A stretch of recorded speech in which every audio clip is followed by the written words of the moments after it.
जय माता दोस्तों, सदा के कुछ साल पर ज्योतिष कहीं में आपका स्वागत है। मित्रों, आज हम आपको बताएंगे कि अगर आप अपने घर में पूजा मंदिर रखे हैं, पूजा करते हैं, अपने घर में जो है पूजा का स्थान बनाए हुए हैं, तो आपको पूजा स्थान में क्या करना चाहिए, कौन कौन सी मूर्ति आपके घर में होनी चाहिए, इस विषय में विशेष आज हम आपको बताएंगे। तो मित्रों, विशेष करके आपका जो पूजा स्थान होना चाहिए वो ईशान कोण में होना चाहिए। ईशान कोण में पूजा करने से बहुत ज़्यादा सफलता प्राप्त होता है। घर के अंदर जो निगेटिव ऊर्जा है वो समाप्त हो जाता है, क्योंकि ईशान कोण में देवताओं का वास होता है। ईशान कोण से ठीक सामने नैऋत्य कोण होता है। नैऋत्य कोण जो है देवताओं का शत्रु होता है। तो जब ईशान कोण में आप पूजा पाठ करेंगे तो नैऋत्य कोण में देवताओं का प्रभाव होता है, तो आपका किसी भी प्रकार से कोई अनिष्ट नहीं हो सकता है।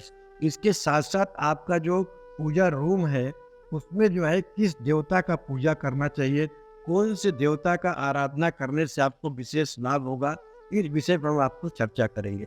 आप जान जाइए कि एक इष्ट देवता होते हैं और एक कुल देवता होते हैं।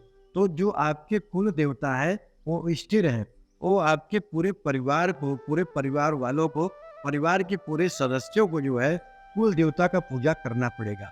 उसके साथ साथ इष्ट देवता अलग अलग हो सकते हैं। मान लीजिए कि आपके परिवार में 10 सदस्य हैं, तो 10 लोग का जो इष्ट देवता है वो अलग अलग हो सकते हैं।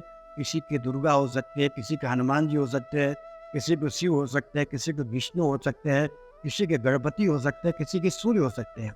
परंतु जो भी व्यक्ति सनातन धर्म के हैं, सनातन धर्म के व्यक्ति जो है इन पंच देवताओं को बीच में ही अपने इष्ट देवता को बनाना पड़ता है। अगर आप जो है इन पंच देवताओं के अंतर्गत ही अपने इष्ट देवता को बनाएंगे तो निश्चित तौर पे आपको विशेष लाभ होगा। और कुल देवता अलग अलग हो सकते हैं। उसके साथ साथ जो हमारे घर के अंदर मूर्ति होती है उनका जो है चल प्रतिष्ठा किया जाता है। अगर आपके घर में कोई भी मूर्ति रखे हुए हैं तो, और हर व्यक्ति, जैसे कि दुर्गा जी की मूर्ति है, तो घर के पूजा मंदिर में ऐसा नहीं कि 2-3 दुर्गा जी का मूर्ति आप रखें।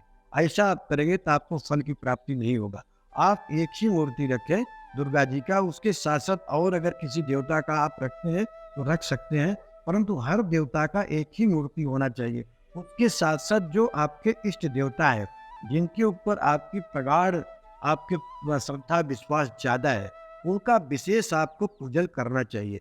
उसके साथ साथ उसी मूर्ति में सभी देवताओं का पूजन आराधना करना चाहिए, जिससे आपको विशेष लाभ हो सकता है।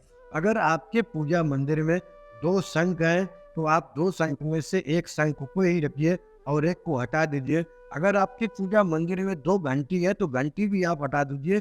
विशेष करके पूजा मंदिर में जो है आपको पूजा स्थान पे जो है किसी भी प्रकार से 2 शंख 2 घंटी नहीं होना चाहिए। उसके साथ साथ किसी भी देवता का 2 मूर्ति नहीं होना चाहिए, क्योंकि जब 2 मूर्ति रखेगी तो आपका जो पूजा है वो निष्फल हो जाएगा।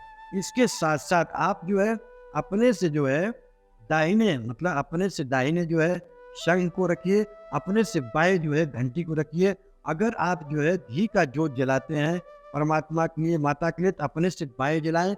अगर आप तेल का जोत जलाते हैं तो अपने से दाहिने जलाएं। तो विशेष करके आप वहाँ पे आपको विशेष लाभ होगा।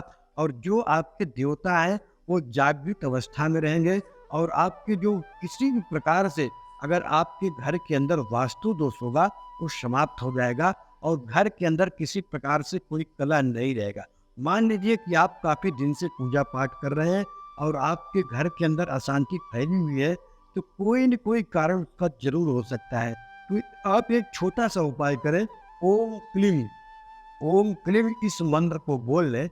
इस मंत्र को बोलने के बाद जो है आप पीली सरसों ले लें, और अपने पीली सरसों लेके अपने घर के चारों तरफ छत के ऊपर से उसको बाहर छीड़ दे, तो निश्चित तौर पे अगर आपके घर के परिवार के अंदर या तो आपके गृह वास्तु में किसी प्रकार का दोष होगा तो समाप्त हो जाएगा। जय माता दी।